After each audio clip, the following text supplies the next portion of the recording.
धनुष नगर नाम के एक गांव में रामचरण नाम का एक व्यक्ति रहता था।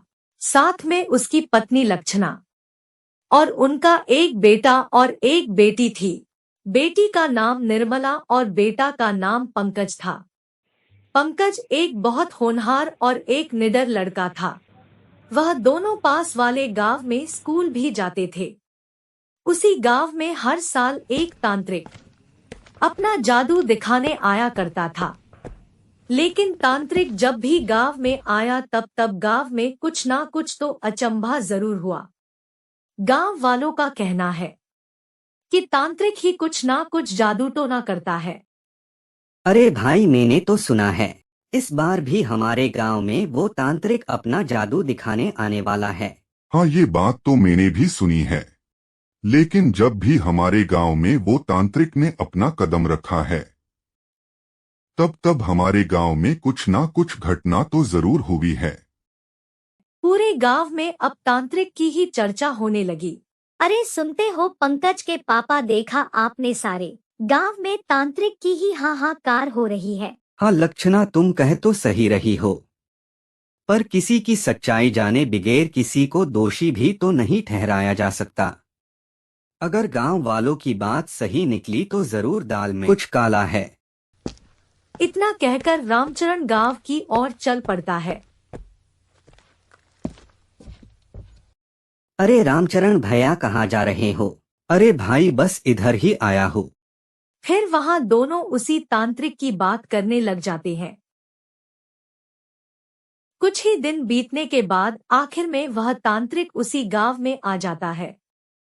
वह हर साल की तरह गांव में जादू दिखाने लगता है।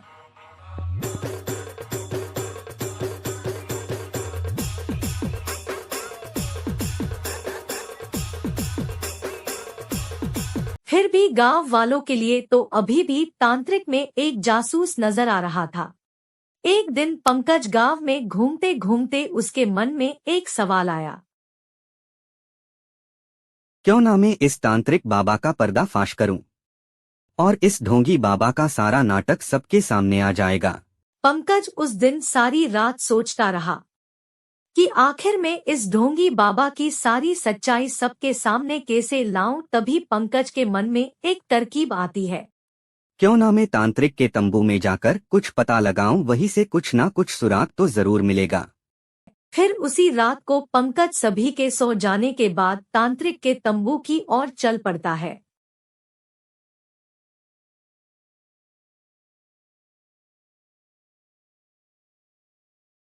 कुछ देर बाद पंकज तांत्रिक के तंबू के पास पहुंचता है।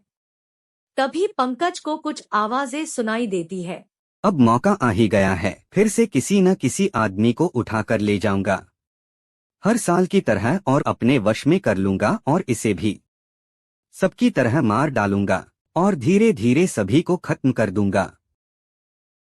यह सब बात पंकज सुन लेता है। क्यों ना मैं इस तांत्रिक की सारी करतूत गांव वालों को बता देता हूँ, लेकिन भला बिना सबूत के कोई भी मेरा विश्वास क्यों करेगा? मुझे कोई ठोस सबूत ढूंढना ही होगा। ऐसा सोचकर पंकज सो जाता है। जैसे ही सुबह होती है, पंकज चाय पी ही रहा था, तभी सोचने लगा कि क्यों ना मैं अपने दोस्त अमित को सब कुछ बता दूं, शायद वहाँ इस काम में मेरी मदद सके। इतना कहकर पंकज अपने दोस्त अमित को फोन लगाता है। अरे अमित, कहाँ पर है? तू जल्दी से पास वाले बगीचे में आ, मुझे तुझसे कुछ जरूरी बात करनी है। अरे भाई, क्या हुआ? पता नहीं पंकज ने किस काम से बुलाया है। इतने में दोनों पास वाले बगीचे में आ जाते हैं और पंकज अमित से कहने लगता है। अरे अमित, क्या तूने उस तांत्रिक के बारे में कुछ सुना है? हाँ सुना तो है, लेकिन हुआ क्या और तूने इतनी जल्दी में क्यों बुलाया है? अरे मैंने उस ढोंगी तांत्रिक की सारी सच्चाई जान ली है और मैंने सब कुछ उसी के मुंह से सुना है। क्या सुना है तूने? वही जो कुछ सालों से वो हमारे गांव में से किसी को भी पकड़कर ले जाता है और वो मार देता है। तो हमें अब क्या करना होगा? वही जो करना चाहिए, हम दोनों को उस ढोंगी तांत्रिक का पर्दाफाश करके ही रहेंगे और उसे रंगे हाथ पकड़ेंगे और उसकी सारी सच्चाई सब गांव वालों के सामने लेकर आएंगे। तू बस मेरा साथ देना। अरे पंकज भाई, मैं तुम्हारे साथ हूँ, तुम बताओ आखिर करना क्या है? आज रात को सबके सो जाने के बाद उस तांत्रिक के तंबू के पास चलेंगे, वही जाके आगे का रास्ता मिलेगा। फिर वह दोनों अपने अपने घर चले जाते हैं। और जैसे ही रात होती है, घर वालों के सो जाने के बाद पंकज अमित को फोन लगाता है। अमित कहाँ है? मैं मेरे घर के सामने ही खड़ा हूँ। तुम कहाँ हो? तांत्रिक के तंबू की ओर जा रहा हूँ, तू भी जल्दी से आ जा। ठीक है, मैं अभी आया। वो दोनों तंबू के पास चले जाते हैं और उनकी नजर तंबू में टंगी एक फोटो पर पड़ती है। अरे पंकज, ये तो रामू काका है। लेकिन इसने ये फोटो यहाँ क्यों लगा रखी है? ये इसका क्या करेगा? अब अगला शिकार ये आदमी है। कल रात को इसके घर पर जाकर इसे उठा लाऊंगा और अपनी गुफा में ले जाकर मार दूंगा और अपना बदला ले लूंगा। इतना सबूत और जुटाकर वह दोनों बिना आवाज किए दबे पाव वहां से चले जाते हैं।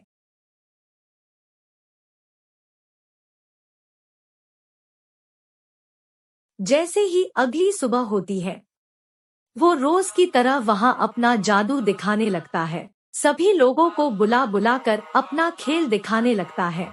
आओ भैया, आओ भाभी, देख लो यह खेल। सभी लोगों को बुला बुला कर अपना खेल दिखाने लगता है। जैसे ही रात होती है, वो तांत्रिक उस आदमी को अपने वश में कर लेता है और अपनी गुफा की ओर चल पड़ता है और वे आदमी को उसी गुफा में लेकर जाता है जहां पर उसने बाकी गांव वालों को मार कर पटक रखा था। जैसे ही सुबह होती वैसे रामू को उठा ले जाने की यह खबर हवा की तरह पूरे गांव में फैल जाती है। देखा अमित, हमारा शक बिल्कुल ही ठीक निकला, जैसे हमने सोचा था। मसला तो वैसे ही निकला। चल पूरे गांव वालों को सब कुछ बता देते हैं। अरे बालक, हम भला कैसे तेरी बात मान ले? इतने में गांव का एक समझदार व्यक्ति बोलता है। हाँ भाई, हम पंकज की बात पर एक बार भरोसा करके देख लेते हैं। शायद रामू को वहाँ तांत्रिक ही उठा कर ले गया है। सभी गांव वाले पंकज की बताई गुफा की ओर चल पड़ते हैं। कुछ ही देर चलने के बाद वह सब गुफा के सामने पहुंच जाते हैं। वहां पहुंचकर जब गांव वालों ने गुफा में देखा तो सबके सब दंग रह गए। उन्होंने देखा कि रामू काका गुफा में बेहोश पड़े हैं और कई लोगों की लाशें और कंकाल पड़े थे।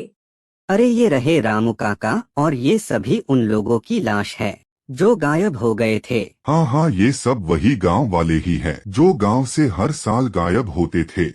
गांव वालों की लाश और कंकाल देखकर सबको तांत्रिक की सच्चाई का पता लग जाता है और वो कहने लगते हैं, अरे हमने तो इसे भोला भाला समझकर हमारे गांव में घुसने दिया और ये हमारी पीठ के पीछे से हमारे ही गांव के लोगों को मारता रहा।